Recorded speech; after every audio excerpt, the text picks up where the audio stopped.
Salut, shalom peuple de Dieu. Nous sommes vraiment dans la joie de vous retrouver encore sur notre chaîne EDR TV et dans votre émission Alpha Omega. Alpha Omega aujourd'hui vous amène dans la jeunesse.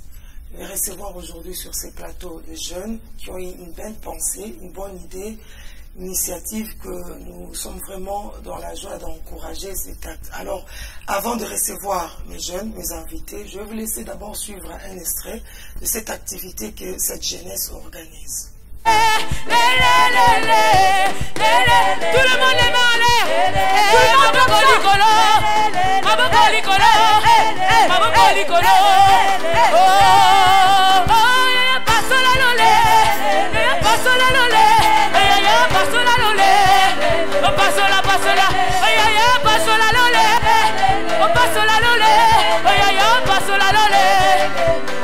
pasola, volimo aquitalelo, aquitalelo, aquitalelo, aquitalelo, volimo aquitalelo, aquitalelo, aquitalelo. Tocotatole, tocotatole, tocotatole, tocotatole, tocotatole, tocotatole, tocotatole, tocotatole. Oh, yende zambe.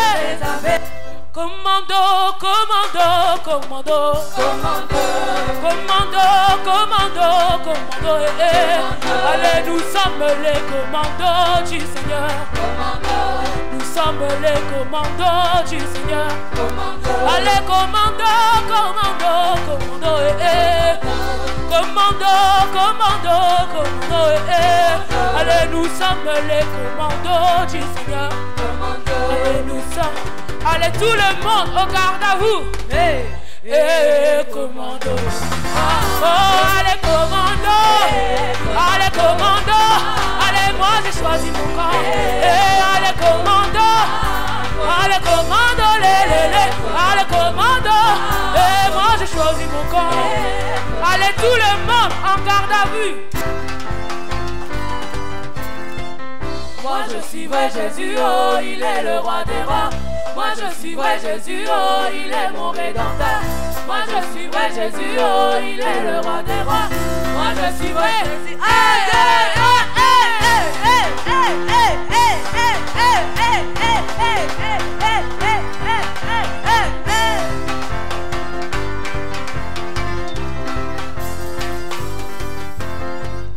Moi je suivrai Jésus, oh, il est le roi des rois. Moi je suivrai Jésus, oh, il est mon rédempteur. Moi je suivrai Jésus, oh, il est le roi des rois. Moi je suivrai Jésus.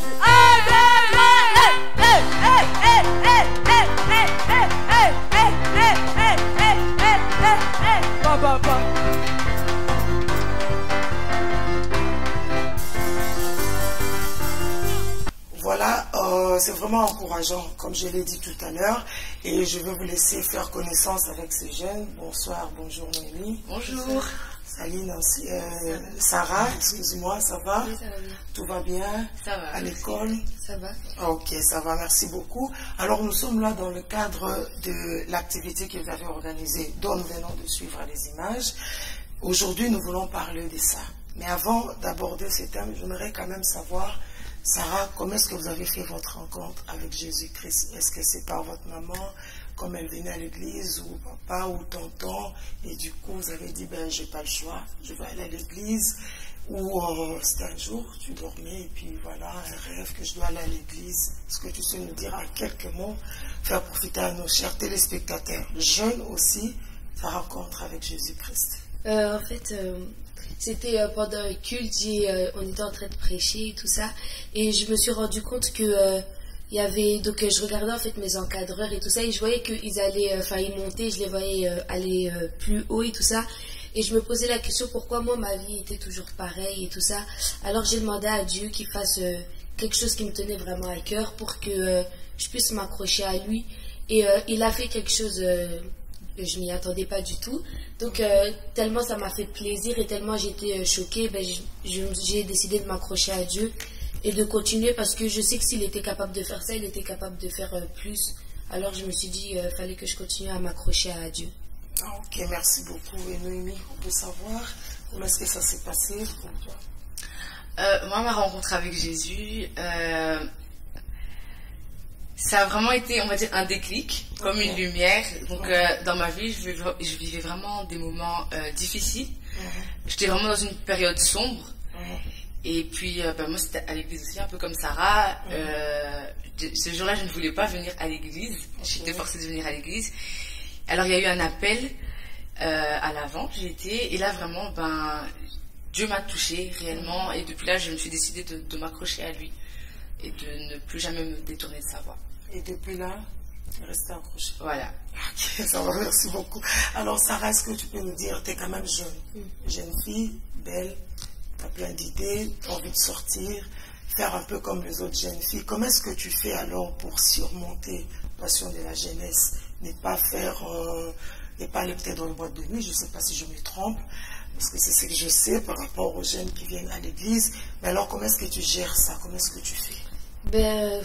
Déjà, même quand j'étais pas trop dans l'église et tout ça, c'était pas vraiment une préoccupation. Donc, c'est pas comme si de base c'est des choses que j'avais envie de faire.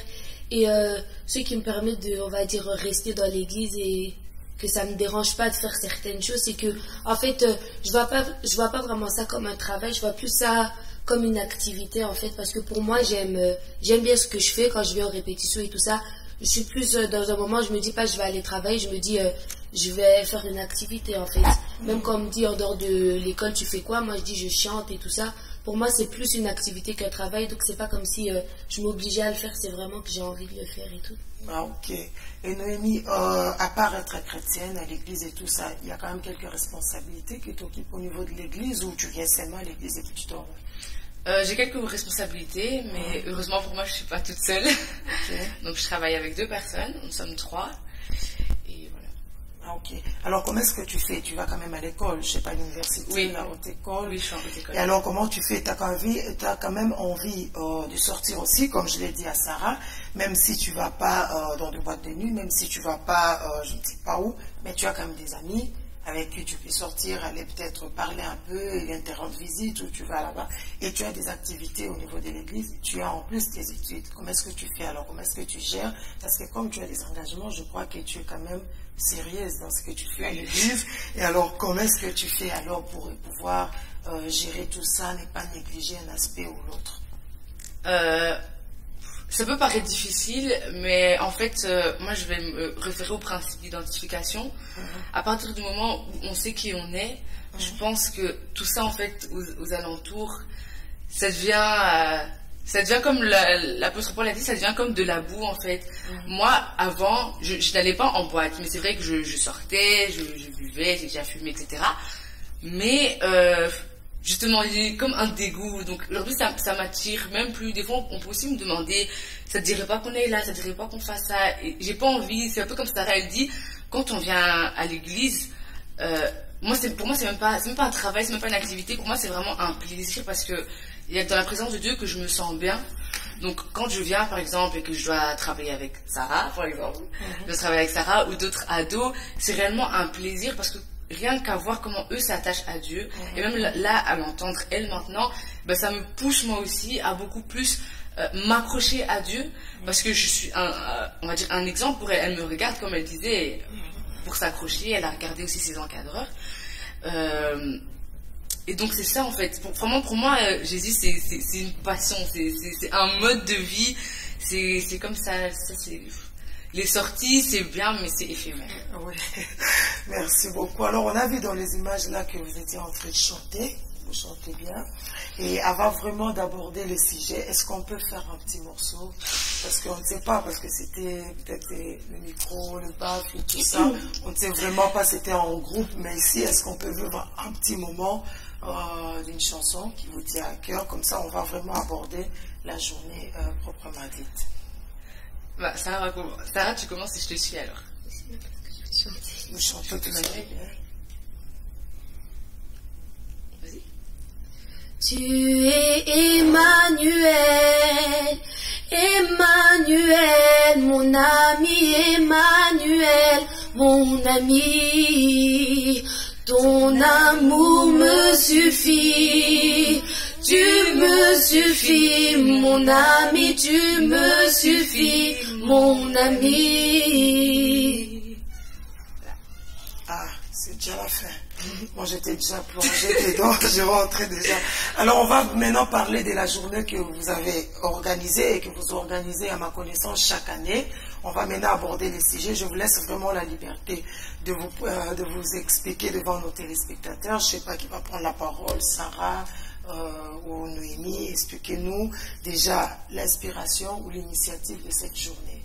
Bon, déjà, Sarah va dire le nom de la journée. La Life Day. Life Day Jesus. Donc en français, qui veut dire la vie en Jésus. En fait, il y a 4 ans d'ici maintenant, donc je travaille avec Kevin Goy et Christelle Twamby à l'église. Quand on nous a appelés, on nous a dit vous êtes responsables, etc. On a dit est-ce que vous avez des projets, est-ce que vous avez des choses que vous avez envie, que vous voulez faire, etc. Bon, la première chose qui nous est venue en fait, c'était la fête d'Halloween. Et en fait, nous on se disait, en tant que chrétien, on ne peut pas fêter Halloween parce que Halloween, on fête la mort. Donc, on s'est dit, chrétien, on ne peut pas fêter la mort alors qu'on dit que Jésus nous a donné la vie. Alors, avec Christelle et Kevin, on s'est dit, on va organiser comme une agapée, en fait, donc dans la petite salle à l'église, chacun va ramener à manger avec les ados et puis on va manger. Et puis là, en fait, donc la personne qui nous encadre et qui nous suit, donc l'évêque Didi, on lui a parlé du projet, il nous a dit mais pourquoi vous ne voyez pas plus grand, pourquoi vous n'en faites pas réellement une journée, parce que c'est un très bon projet, pourquoi vous ne faites pas une grande journée organisée à l'église. Au début on avait un peu peur parce que voilà, nous sommes jeunes, hein, on est 3 mais nous sommes vraiment fort jeunes, et donc on se disait mais comment on va faire pour assumer toute cette responsabilité là. Alors avec Didier et le frère Dany, donc qui nous encadrent et qui nous suivent beaucoup, nous ont réellement poussé, en fait, nous ont permis de faire sortir ce potentiel-là aussi qu'on avait en nous. D'où nous aussi, on a fait en sorte de faire sortir le potentiel qui était dans les ados. Donc on a essayé de voir ceux qui savent chanter, ceux qui savent faire de la comédie, ceux qui savent danser.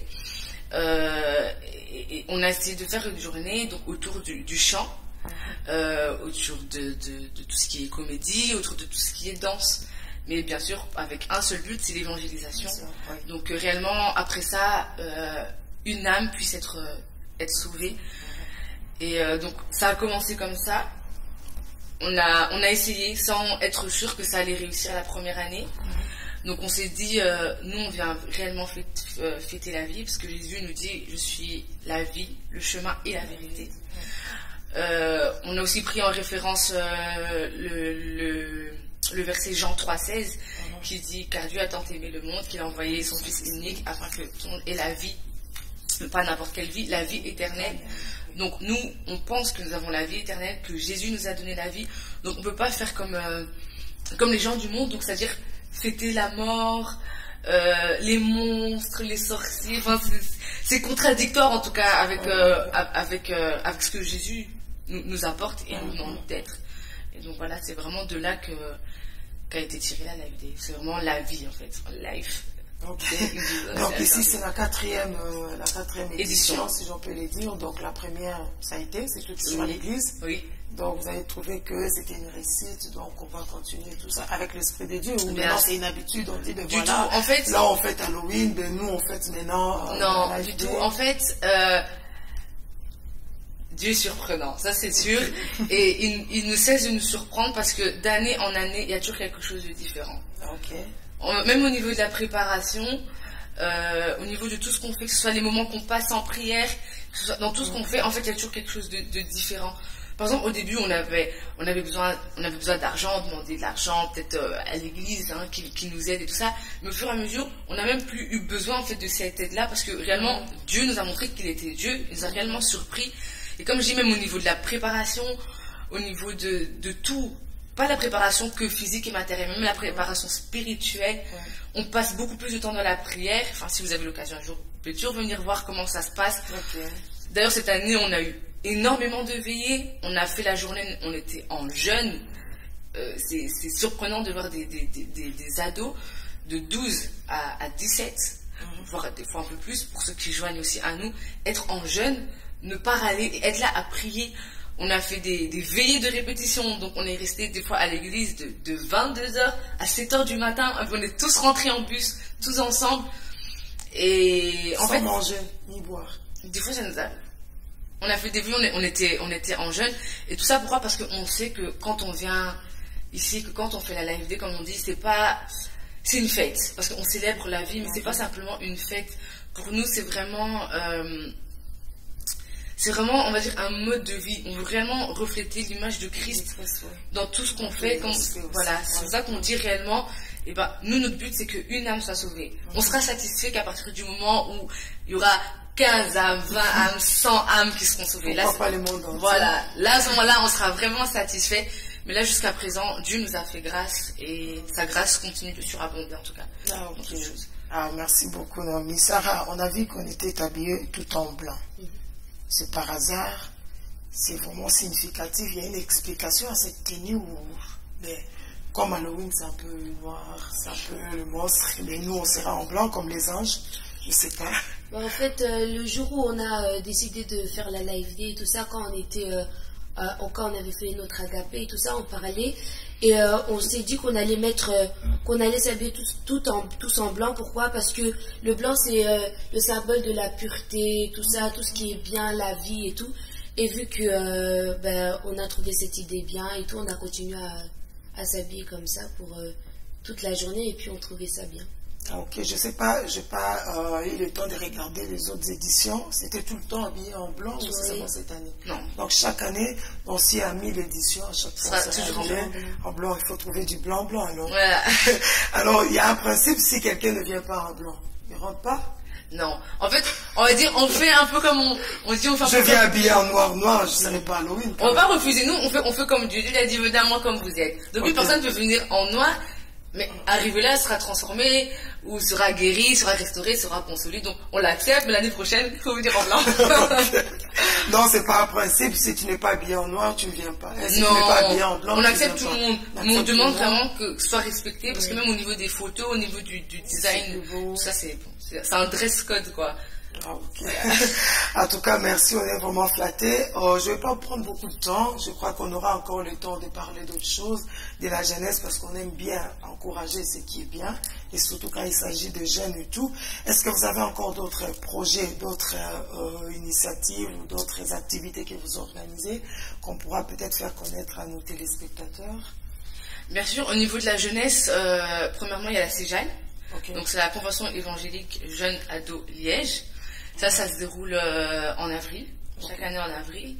Il y a aussi les Codines qui organisent leur journée chaque fin d'année, donc pour Noël, en référence tout ça à Noël.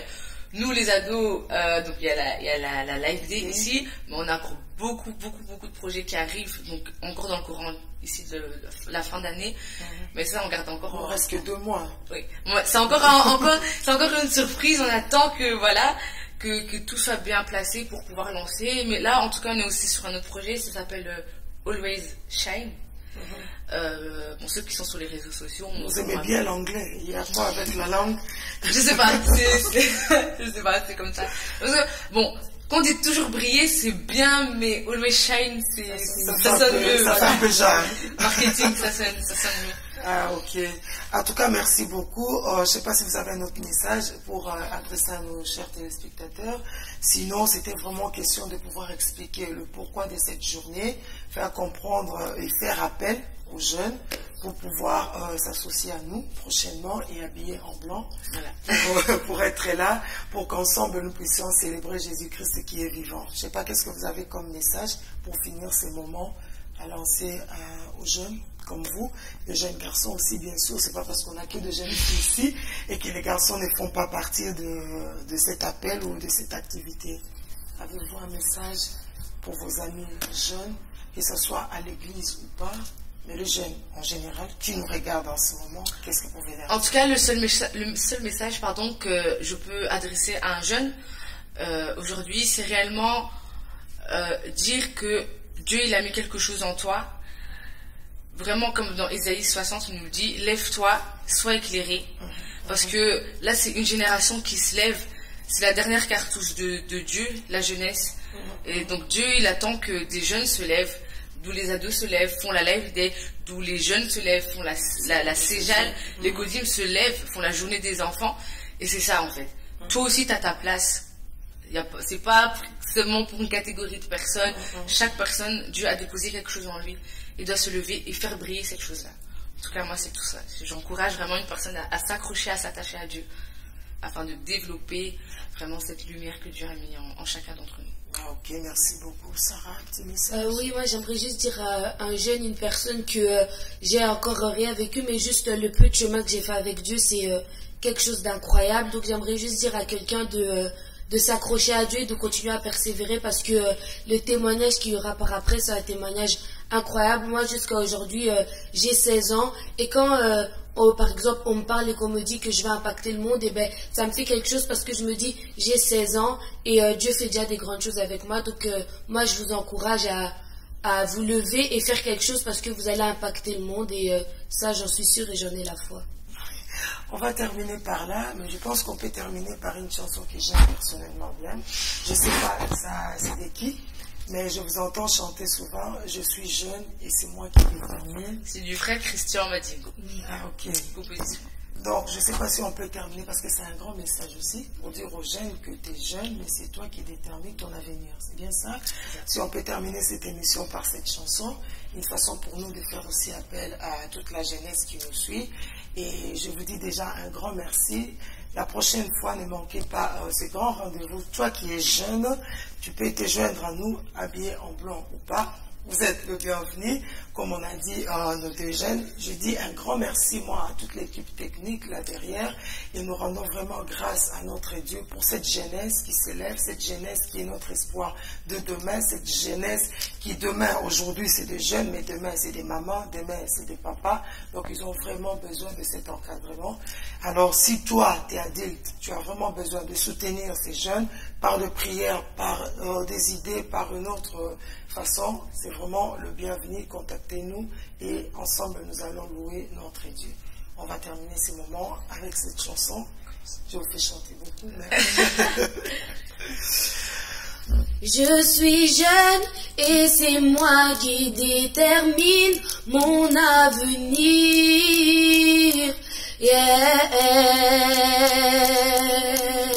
Je suis jeune et c'est moi qui détermine mon avenir.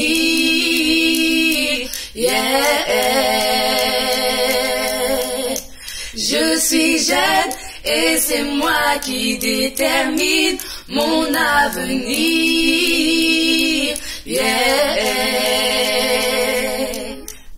Merci beaucoup. Que le Seigneur vous bénisse. En tout cas, merci d'avoir répondu à l'invitation. Merci d'avoir accepté de passer sur la chaîne Eder TV et l'émission Alpha Omega. Je vous dis merci. Et chers téléspectateurs, je vous souhaite une très très bonne santé. Que le Seigneur vous bénisse. Au revoir et merci.